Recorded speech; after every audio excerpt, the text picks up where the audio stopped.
بسم اللہ الرحمن الرحیم۔ السلام علیکم ورحمۃ اللہ وبرکاتہ۔ حدیث نبی صلی اللہ علیہ وسلم ہے، نبی کریم صلی اللہ علیہ وسلم روزہ سے ہوتے لیکن اپنی ازواج کے ساتھ یقبل بوسہ لینا و مباشرت اپنے جسم سے لگا لینا بھی کر لیتے تھے۔ نبی کریم صلی اللہ علیہ وسلم تم سب سے زیادہ اپنی خواہشات پر قابو رکھنے والے تھے۔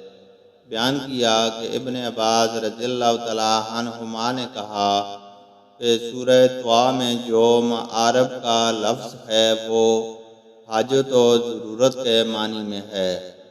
طاؤس نے کہا کہ لفظ اولِ الاربا جو سورہ نور میں ہے اس احمق کو کہیں گے جسے عورتوں کی کوئی ضرورت نہ ہو۔